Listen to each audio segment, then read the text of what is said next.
Then the next line, though, is man dreams.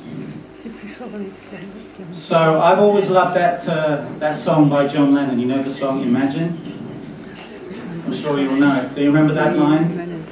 You may say I'm a dreamer. Let's hear it. But I'm not the only one. So I used to whisper that song to myself as I was growing up, as I felt very lonely and often like an awkward outsider, not really fitting into the society that I was growing up in. I'd often whisper that line, even though I hadn't found at that time, and I still didn't find for many years, many other dreamers like me. But now here I am today, look, with 300 plus fellow dreamers. And I've never spoken in front of so many people before, so you never know what's possible. But as John Lennon said, we all have a dream. And I think the beauty and the richness of this evolutionary journey that we're on together is that we all have a unique dream.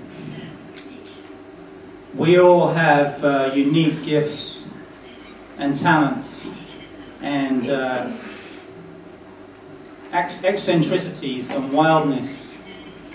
We all have a unique character, a unique vision, a unique texture, a unique contribution to bring to this unfolding evolutionary human journey.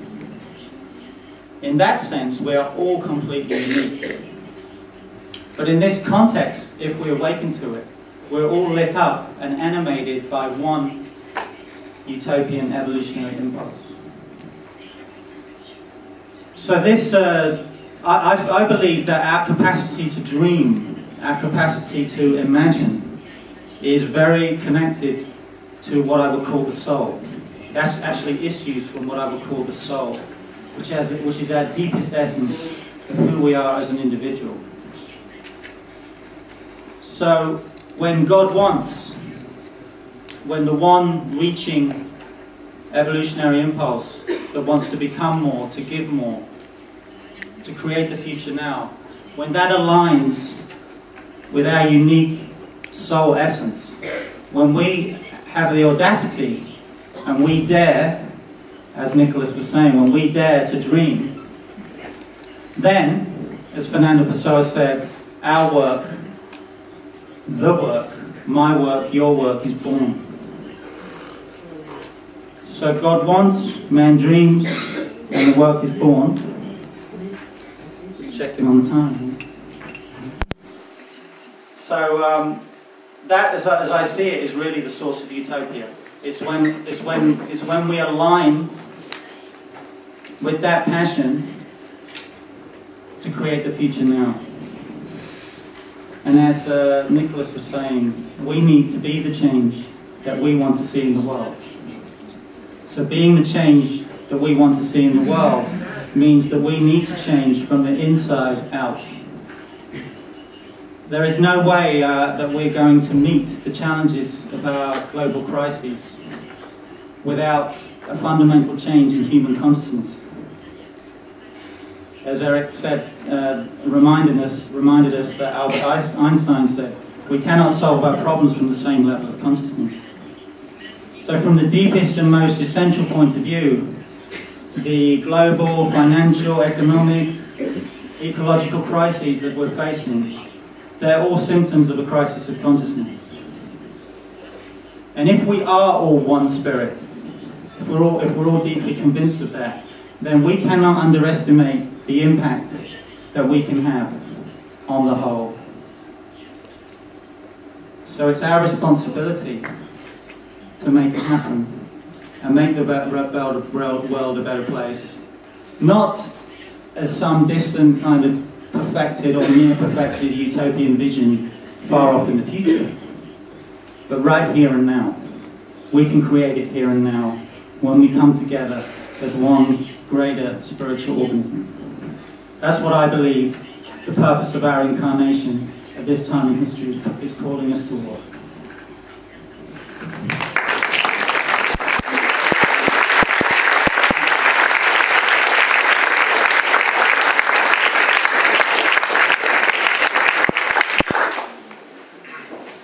always get very inspired when we get to talk about this utopian impulse.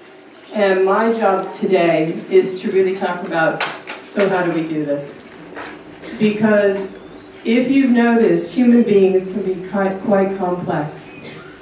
We can look at the simplicity of what we're talking about and we can say that there's one impulse in all of us. And I think we can connect to that impulse just with the small example of why did we come here today. Because there was something that pulled us to say, let's go and find out about Utopia. Let's see where I can possibly bring utopian values into the society that we have today. Everybody could have been somewhere else, but we chose to be here today. So that's very exciting to start off, just to be able to acknowledge that's in yourself, and also to see that that utopian impulse is alive in other people. So I like to call the utopian impulse the I can impulse, because it's an impulse that actually says, I want more, I want to learn more, I want more love in the world, I want more care in the world, I want more respect in the world. There's lots of things that we want, and it comes from this deep longing for something more than what we have now. Can everybody relate to that in their experience? Okay. Now there's a part of us that also says, I can't. It's the part of us that comes in and says, it's not possible for me. The world's a mess. It's not possible for something to change. I can't do that. I'm just small and insignificant. Can anyone relate to that? Yes, let's be honest.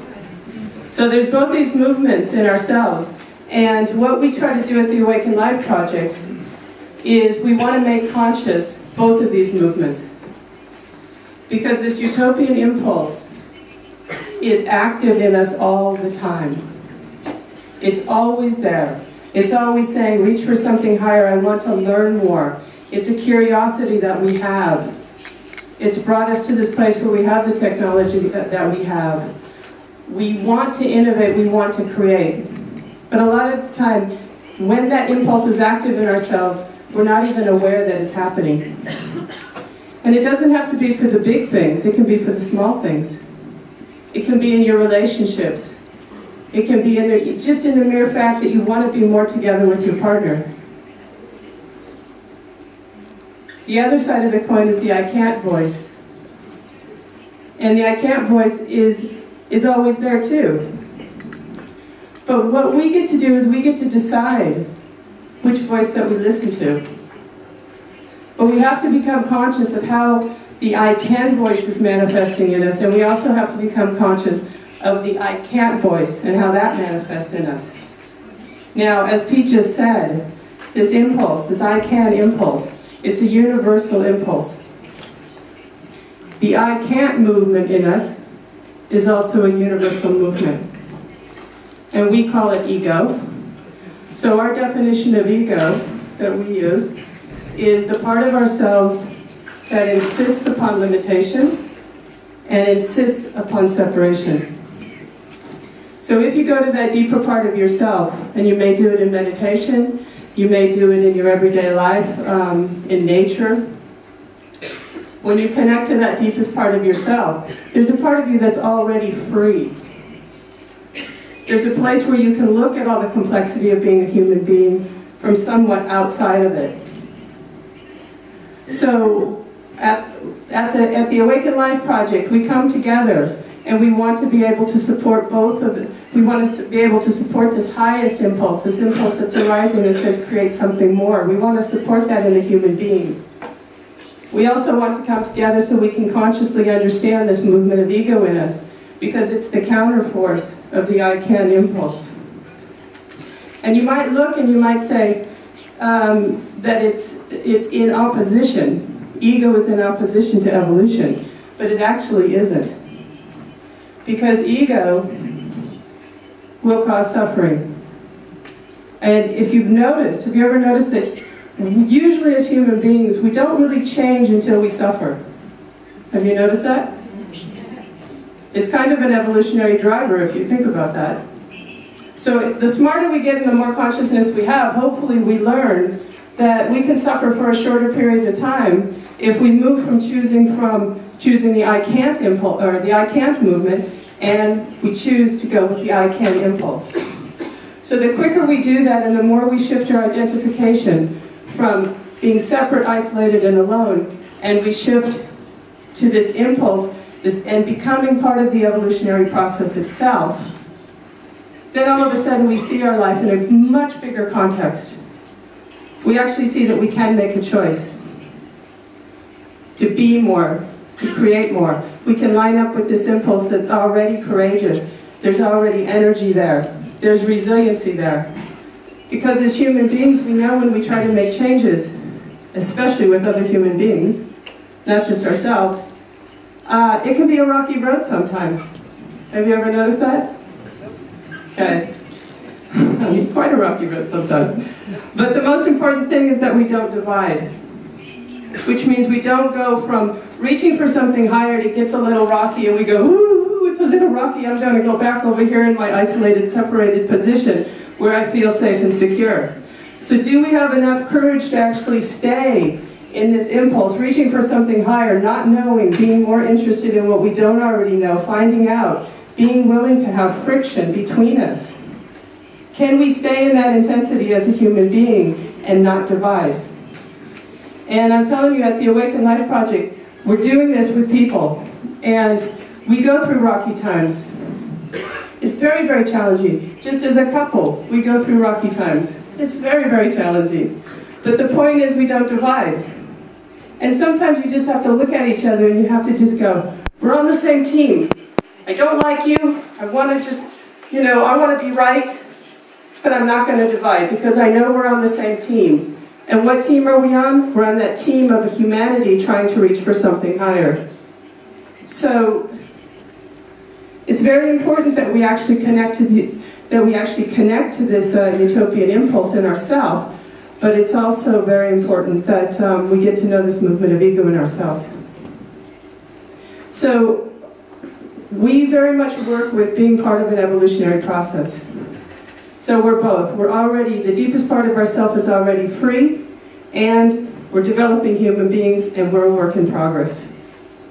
So if you can hold the whole picture in yourself, you're going to have the courage to be able to make the changes that you want to make. So, what we actually, I was going to tell you a little bit about the history of the Awaken Life Project, and I'm going to do it very quickly, because I'm running out of time. But I'm telling you this story because it shows that it's just like everyday people can actually do extraordinary things and have an effect on people. And it's our story, but it could be anybody's story. So 10 years ago we got together, and the impulse, this utopian impulse, actually brought us together. And it said, you're coming together to create something together.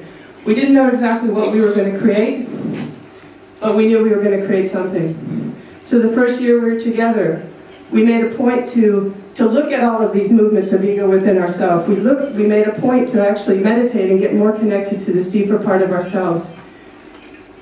And we learned a lot. And we knew that whatever we wanted to create, that our relationship was the foundation. So if we couldn't walk our talk between the two of us, how could we talk to anybody else? And sometimes, I tell you, being part of this project, sometimes the only thing that keeps me going is because I care about what I'm doing. And it's the same thing. Sometimes the only thing that keeps us together is because we care about what we're doing. So it's tough sometimes.